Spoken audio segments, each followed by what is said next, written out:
I don't know what brings you to listen to this podcast today. Maybe you're a brain injury survivor and you just found out you had a concussion or a brain injury or a stroke and you're looking for hope. Maybe you're a family member that is trying to find help or hope or resources for your loved one. Or maybe you're a professional that works in the field of brain injury and you're trying to learn more. Or maybe you're a friend and you had a friend that's had a brain injury and you're just trying to find anything that can help. But there's something that brought you to this. If you are the person brain injury affected yourself, or whether it's for someone else, I want to thank you for taking the time to be here to listen, because living with brain injury, it's hard. I'm a survivor and I know what it's like to feel like you're in a dark fog and you don't know how you're going to get out and you don't know how you're going to move forward. It is not easy to step forward when you're going through brain injury because you're experiencing just your whole life has changed and it's overwhelming. So today we are going to be talking about building the future and hope for brain injury survivors and families. And I hope that this is an encouraging episode for whatever brought you here. I hope that you find something that you can take with you to move forward and build the future together. There is always hope, and you are not alone. Hi, I'm Cristabelle Braden, and this is my brain injury podcast, Hope Survives. This is an uplifting podcast to bring hope to your darkest days. As a survivor of traumatic brain injury and multiple concussions and re-injuries, I know what it's like to struggle to find hope. I don't want anyone to feel as alone as I did, and that's why over 10 years ago, I started an online community called Hope After Head Injury, which has now launched into a nonprofit organization called Hope Survives. Hope Survives envisions a world in which every survivor of brain injury and every member of their family are seen, loved, heard, valued, supported, uplifted, and never alone. This podcast is an extension of that, and I'd love to invite you to join along as we explore the realities of life with brain injury, with messages of encouragement, interviews with doctors and professionals, and survivor and family stories. No matter where you're at on your journey, there is always hope. With a little hope, you can make it through today. With a little faith, someday you'll get through the pain. Just a little love is enough to light the way through your darkest night. Hope survives. A little faith, a little love. Hope survives.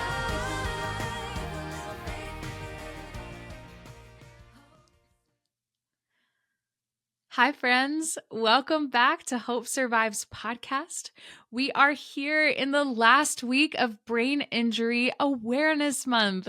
We made it through the month. It has been such a wonderful time of awareness, of growing together. We launched some new brain injury programs and communities through our nonprofit Hope Survives. And man, I just love Brain Injury Awareness Month. I'm sad it's almost over.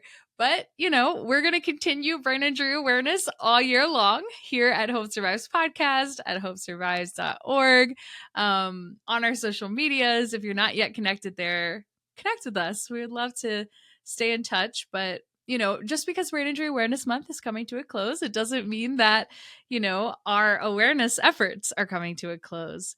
We are talking today about building the future and moving forward through brain injury and bringing hope to survivors and families. And we have a very special guest today. My mom, Cyndie Braden, is here today. She's been on the podcast before. We did an episode on grief and identity after brain injury a couple of years ago. And I actually got a lot of people tell me how much that episode helped them and meant to them. And so I'm just really grateful that she's willing to come back on the podcast. She is on our board of directors for Hope Survives. And when I first asked her to come on, I actually didn't anticipate how maybe difficult this conversation was going to be for us, because we got deep.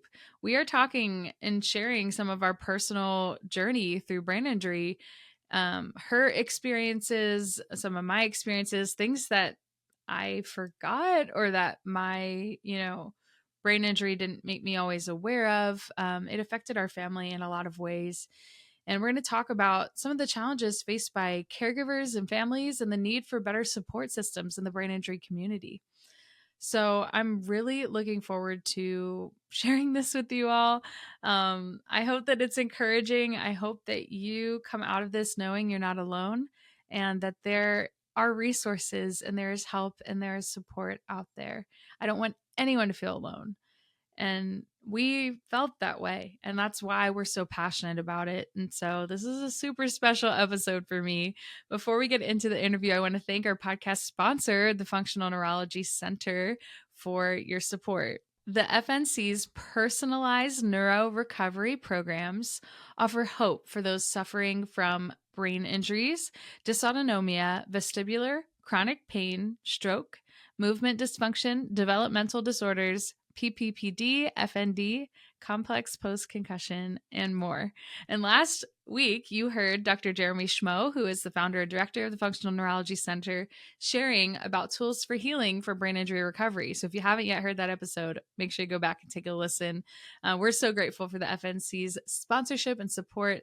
And if you are looking for how you could get involved with sponsoring Hope Survives, we do have openings for corporate sponsors as well as monthly gifts. As little as $5 a month, you can make a huge difference in the brain injury community. You can find all that at hopesurvives.org/give. We are so grateful to be here as a 501c3 nonprofit.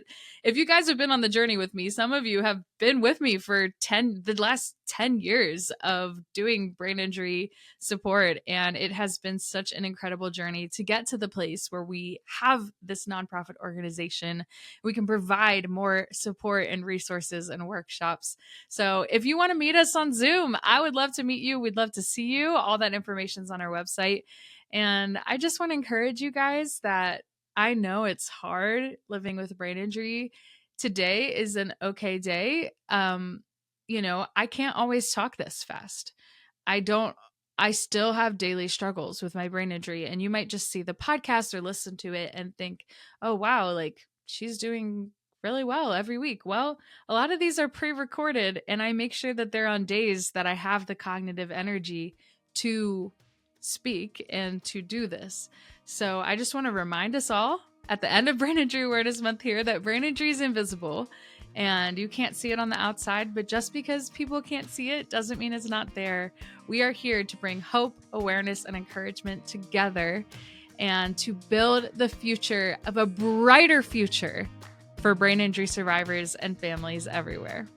So thank you so much for listening. Thank you for being here, and let's get into today's interview.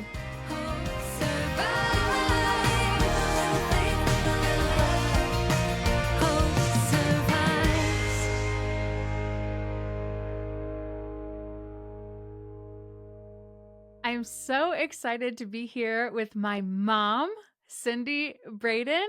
Thank you so much for coming back on the podcast again. My pleasure. It's so good to have you here. You've been on the podcast in the past, and I will say that I've heard from so many of our community in years past saying that the episodes with you have helped them so much. And so I'm just so thankful, Mom, for how you've been part of Hope After Head Injury from the very beginning. You've been part of my life from the very beginning. Giving birth to me, and then being part of Hope Survives. So thank you for just being here. Well, thank you. Thanks for having me. I don't know how much more awkward I could be in that introduction. But I asked my mom to be part of our board of directors for Hope Survives because not only is she a caregiver, that was my caregiver for my whole brain injury journey that's been part of it. Not only has she been part of Hope After Head Injury and our online community for over 10 years since the beginning, she has her master's of science degree. She has a lot of amazing experience educationally, professionally, and she just has so much to offer.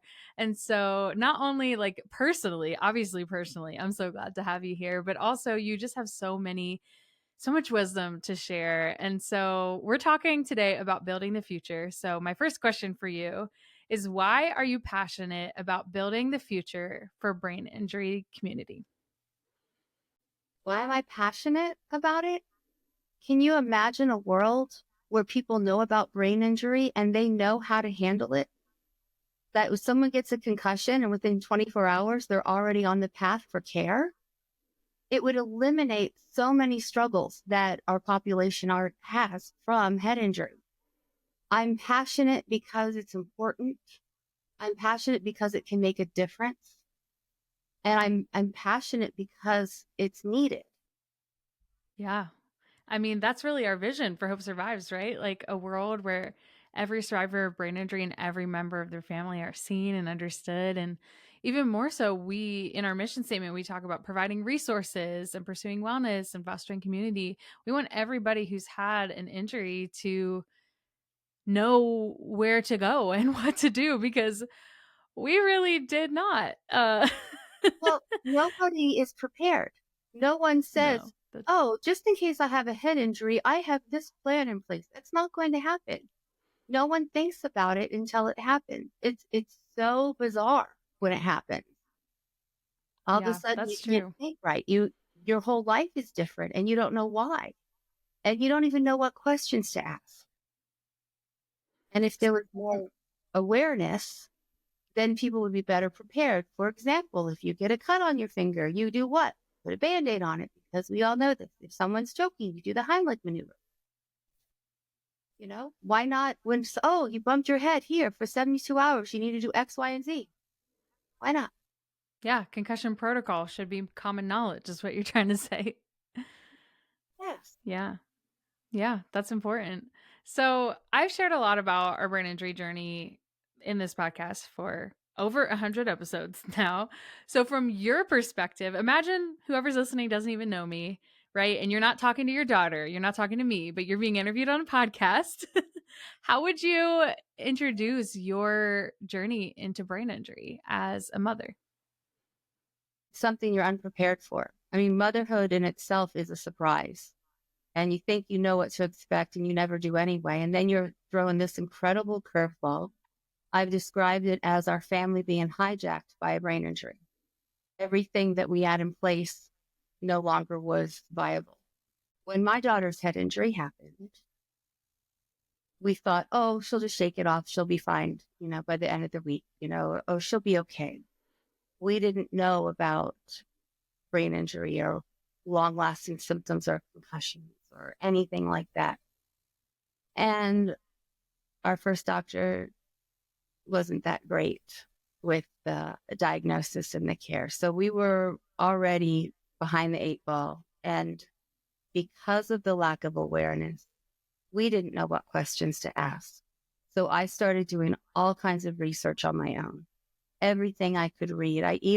When you had your therapies, I would go into the hospital library and I would sit there with the medical journals, a medical dictionary, and a layman's dictionary to get myself through all of these journals to figure out what was happening. So then I had questions to ask. And sometimes doctors get offended if you ask questions because there wasn't much attention given to concussions and head injuries that you couldn't see. When you were having all your other symptoms, they were like, oh yeah, that happens. But there wasn't help. We ended up switching doctors, which was good. We went from an older man to a younger woman. And then the older man was offended and called me on a Friday night after I switched doctors and kind of gave me a what for on the phone for switching doctors. And again, all of these treatments and all of these therapies and everything were just brand new. Neuroplasticity wasn't even believed by all the doctors. And I'm finding all this research supporting neuroplasticity. And I needed to find someone who believed that you would get better, believed that there was hope. And for the most part, we were given, oh, that's your cross to bear. It'll be okay. She'll be fine. She has you. She'll be fine. We heard that time and time again by the medical professionals and by people who were close to us. We were accused of coddling you. And that was really hard because we just needed help. We just needed help. And I would tell people how hard it was. And we were told, oh, she's lucky she has you, you know. But then we had some bright lights where we found some kind of out of the box therapy, metronome and tomatis. We worked really hard to get those therapies for you. And those therapies are the ones that gave you your smile back and took away that flat effect that you had had for over a year and a half. I don't even remember the first year. And I will share some of it, but it feels like the journey's just been so all encompassing. And I've had so many re injuries that a lot of it is just really like a blur in my head. Okay. Well, From your experience, like what did you observe in me? It's weird well, because you're talking to me, but it is imagine you're very talking to weird. everyone listening. It is very weird. Well, the first week, because you had the brain swelling, the doctors explained to us, plus the hits that you had on the head after you hit the wall and then hit the floor. So it was kind of all over that you had difficulties. It wasn't like you had one hit to one spot and they said, oh, that's where this happens. It was everywhere. And so you were hurt on a Sunday night. By that Wednesday, your speech was slurred, super slow. Your walking gait was very slow and you could not walk in a straight line. And you started rocking back and forth and repeating yourself. And so the first doctor's office that we went to, there's a waiting room. And you felt lost in the waiting room. You didn't know how to go through a door. You couldn't figure out how to get out of the waiting room. And you were so confused all the time. Your speech was 1 to 2 words at a time. I describe you as like a 2-year-old because I also started having to help you in the bathroom. And you couldn't tell the difference between the towels hanging and the curtains hanging on the window. You use the curtains as towels, so we don't have to have curtains. We just need a blind. So I took the curtains down, and so that you only had the towel. You needed help in the shower. You had trouble dressing yourself. I felt the need to basically alight your senses. And so I set you up with activities where I had you use sandpaper and wood to do some painting projects. It was before Christmas and you wanted to make presents for your friends and you were not capable of just doing what a 14-year-old girl will do, just go do something and have fun doing it. So I had to set things up. And one day I had you sand all of these frames and little wooden boxes. The next day you put primer paint on them. And then the next day you did one color. And then the next day you did another color to paint these for your friends. And while you were doing those, I would light a candle, and also I made sure to have sunlight, not too much though to distract you, but at least some sunlight. And I had soft music on in the back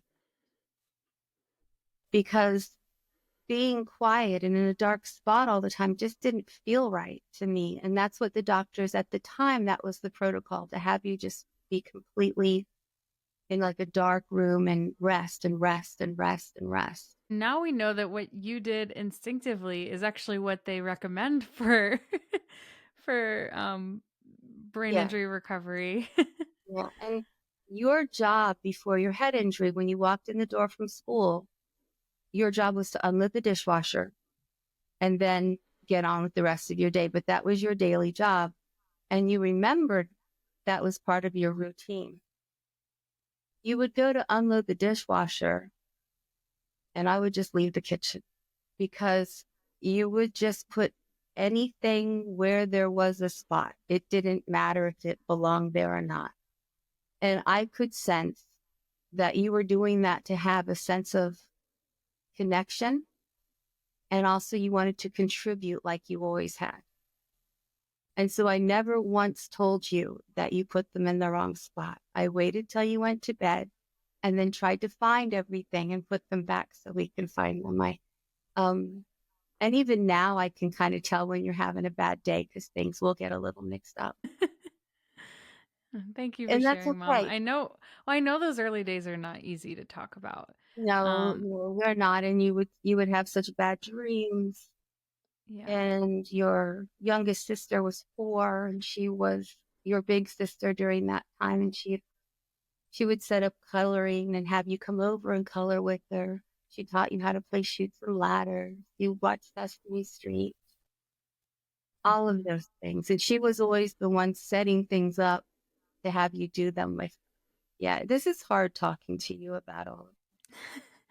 I know. I thank you for You want doing me to this. keep I know it's going? weird because you're being interviewed about me by me, which is weird. Uh, but remember, And imagine the I've always listeners that been, are listening. yes, but see, that's also the situation when you why support groups for caregivers are important because it is very hard for me to talk to you about what are seen as deficits and problems because I Yeah. only ever wanted to concentrate on your cans, not your cans. And it didn't matter to me that you put the dishwasher away. You put it away completely creatively in a bizarre way. That never mattered, but that it was something that's important to talk about with the doctors and with other people. And also just to get it off my chest so that I Hmm. know I'm not crazy. I'm not making this up, you know, but I did Yeah. always walk away and it never seemed to serve a purpose to correct you when you were repeating yourself 50, 60, 70, 100 times a day of saying the same thing, telling the same story over and over and over again. And so I started this thing where I said, oh, what was the temperature like that day? Oh, what were you wearing? I would just ask weird, random questions when you were repeating the story because, again, all you wanted was a connection and to contribute. And Hmm. that was And I more lost a lot of important. friends, and I Yeah. was being bullied in school. When did the right side atrophy start? When did you guys start to notice that? Been a few months, probably definitely within 6 months, but that's not something you look for. All of it, like we noticed that you kept dropping things out of your right hand. You were always dropping things. And then we looked at your arms and they were different sizes. And then we looked at your legs and one of the doctors completely dismissed that. Oh, she'll be fine. She'll be fine. Um, I think that's something we should look at, you know? And so there was a lot of trial and error on our part each week. You know, we were doing new things and seeing, hey, will this work? Will this work? Or what do you think of this? And there was not protocol available at that time. Well, it was you and But my we, dad figuring it all out. well, and we started going to a support group. Yeah. We're in that state where we were. It was not for another it was not for a year after at least, right? No, your dad and I went before that Okay. without you. We went without you because we needed some kind of help, some kind of answers. And it happened to be I on a don't even night think I where remember or knew that or remember that. we weren't going to put you in a situation that we weren't familiar with that we couldn't prepare you for. When it was Yeah. something that seemed so foreign, because going to a support group is like, oh, I don't have time to go to support group. Why do I need a support group? I'm smart. I'm able. I know how to figure things out. I can't go to a support group. I don't have time. I don't have time to go deal with other people. I don't want to see anybody. I need, there are 1.5 million reasons why not to go to a support group. But we happen to be free and we actually just said, let's go check it out. And they had a doctor there. I think he was from Moss Rehab, actually. And he was talking. And all of a sudden, the other parents there, they found out what we were going through. They had advice, they had ideas, they cared. And this doctor said to us, if she were my daughter, I would take her to the next hospital that we made an appointment at that we had to wait for 6 months to get into. But he is Mm. the one that recommended for us to just keep going with the doctors. And So the support group made a big difference. it made a huge difference. And so we learned that we had to make time for it. But it was tough going because when you go to a support group, everyone's going through something difficult and there are some similarities, but there's also a wide range of what they're dealing with. But there's always a thread that brings you together and they care. Yeah. And that was amazing. What I remember about it, I mean, I don't remember it until like a year or two after the injury, but I don't really remember the first year at all. But I remember the survivors and family would be together at first, and then they split the room, and it would just be me and the other survivors. It was a bunch of old people, like mostly like old men, that had like strokes or other kinds of brain injuries. And then you would go with the family members, and there were a couple young people. I met one young friend that I made there, that I still stay in contact with. And then the family and the survivors would be split up, and I remember that was really impactful because sometimes, we needed to share like frustrations that we didn't want to make you guys feel bad about, and vice versa. And Right. so, with Hope Survives, like we are starting our Hope for Family group, and we wrote in the description, please do not bring your survivor here if possible, because we want people to have the opportunity to talk about, the real stuff that you maybe try to protect the person who had the brain injury from hearing. I still, I never ever want you to think I'm disappointed in you.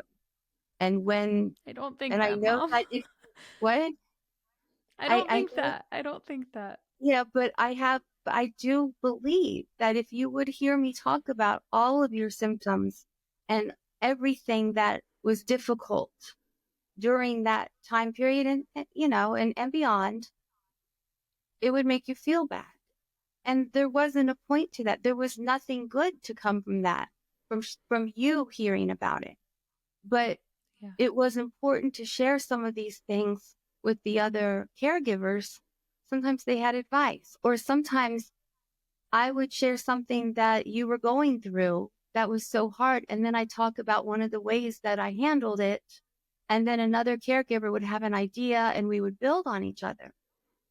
If the survivors were with us, we could not talk freely like that.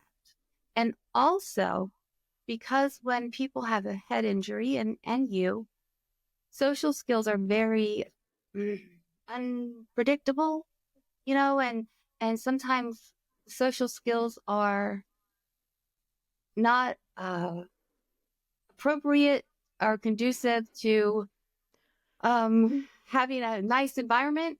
And so if you're in the same room with me, especially at that time, talking to someone else, and I'm trying to have a conversation with someone, I'm only half involved with who I'm talking to because I'm focused on you and thinking, okay, what do we need to talk about? What do we need to practice when she goes home? Like, the distance you stand from I somebody. remember you teaching me that. It took a lot.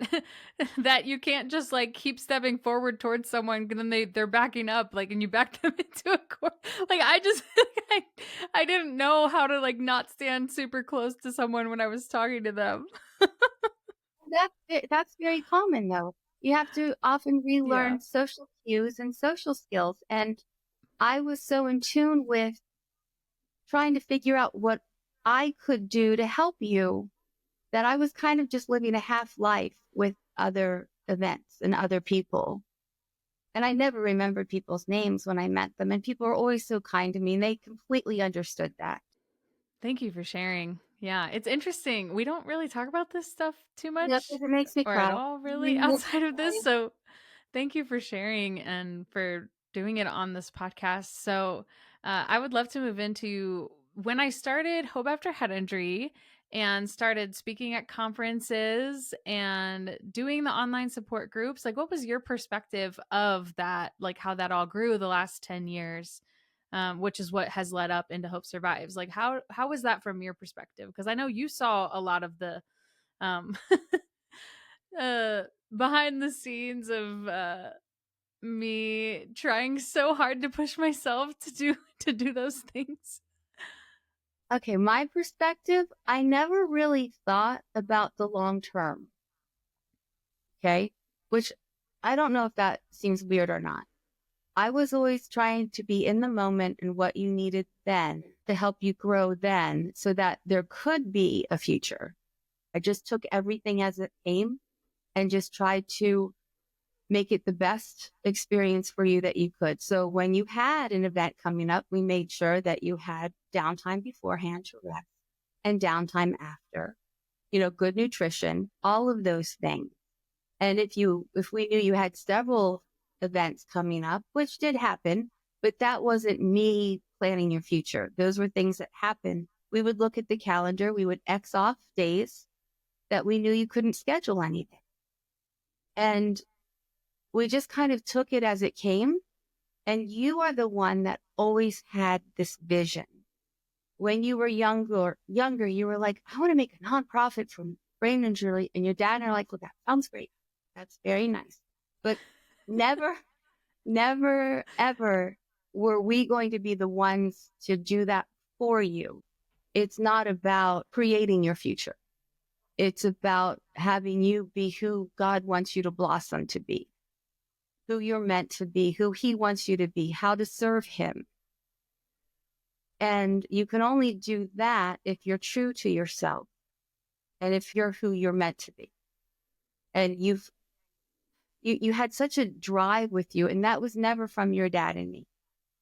And we just always kind of were more reactive with this whole nonprofit organization. We were more reactive. Like you say you need something. We're like, all right, well, how can we help? How can we make When that? I was doing Hope After Head Injury leading Mhm. up to it. Yeah. And Right. also like a lot of the music stuff. I mean, you guys would be like, tell me more often than not to say no to things, Yeah.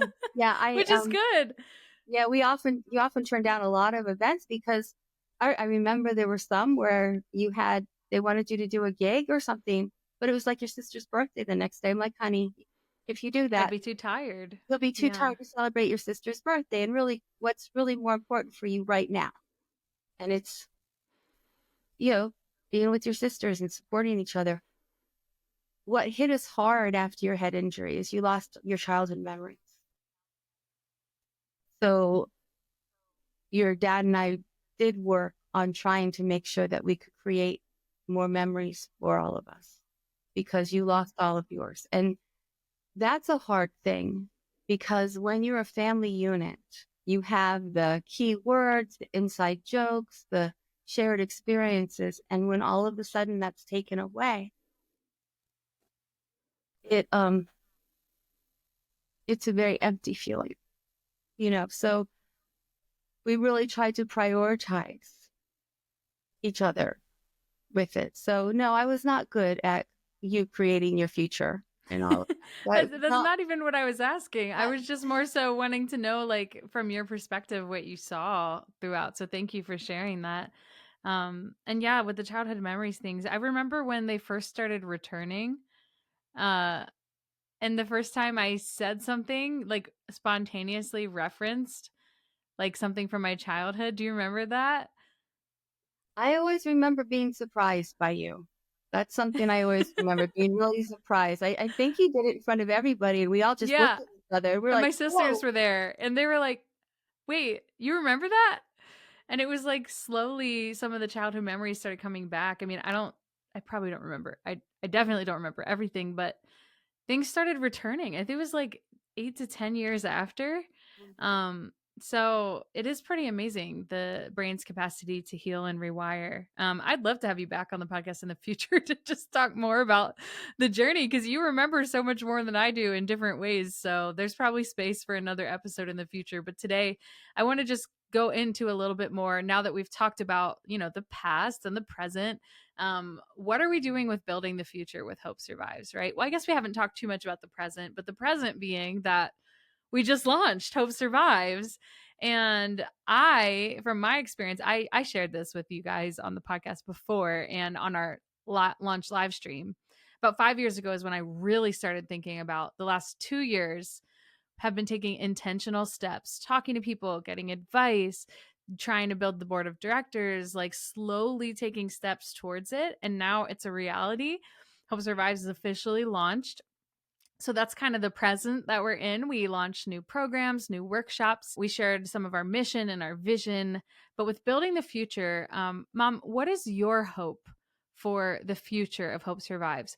What do you hope in 5 years, in 10 years, however many years you want to say? What is your hope for what Hope Survives looks like in the future?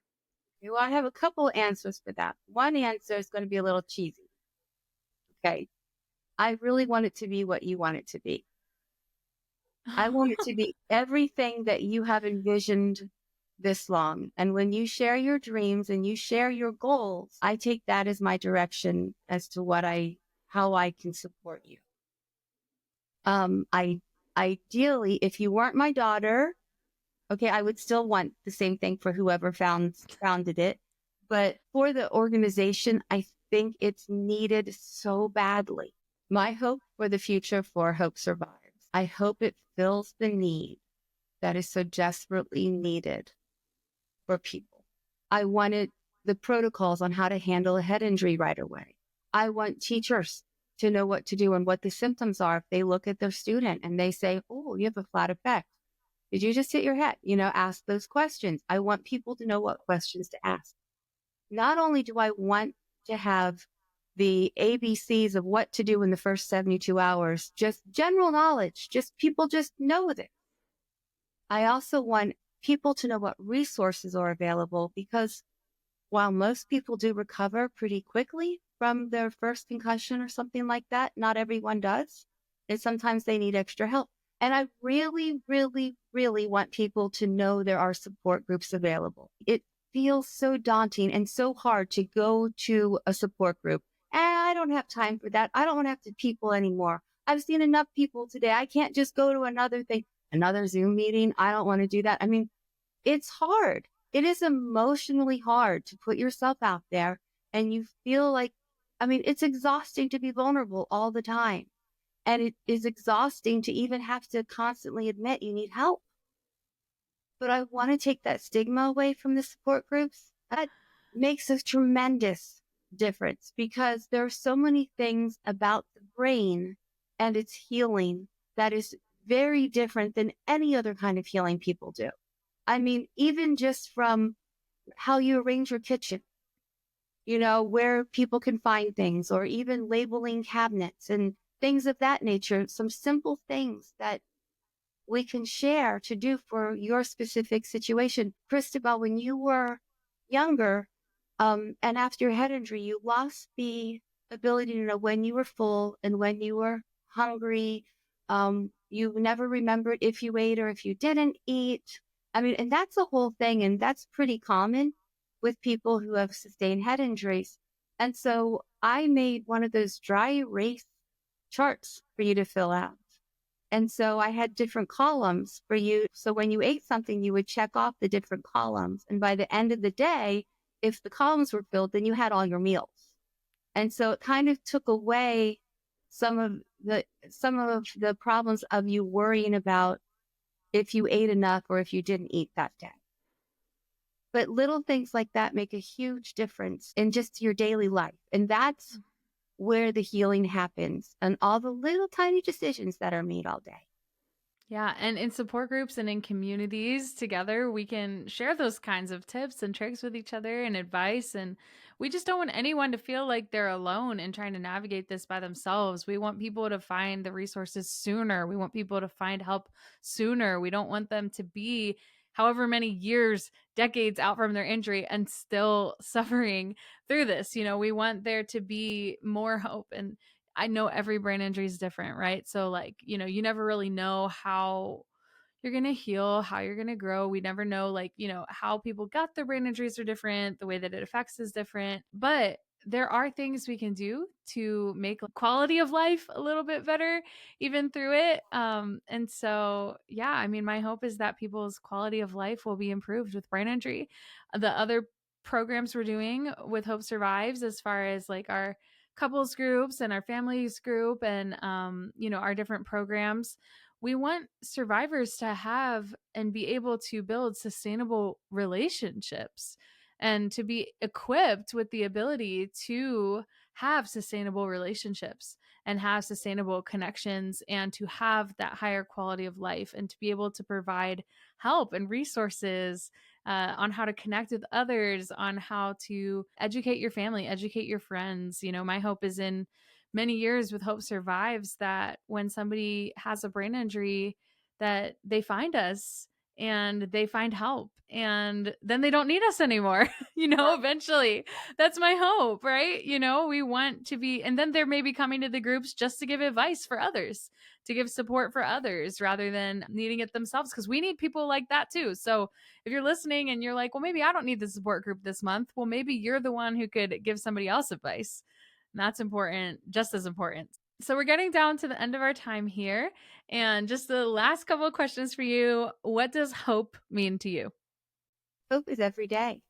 Every day is hope. Every day we get to try something. Every day can be better than the last. That's hope. Hope is God's love. Hope is God's warmth. And knowing that no matter what, even if you're not talking to God every day, He's still taking care of you. I love that. So, what are your final words of encouragement? First, can you speak to survivors? And second, can you speak to family? The survivors, it's okay. You got this. Baby steps, you'll get there. To families, it's okay to be sad. It's okay to grieve the person and what was going on beforehand. And it's still okay to love the person as they're healing.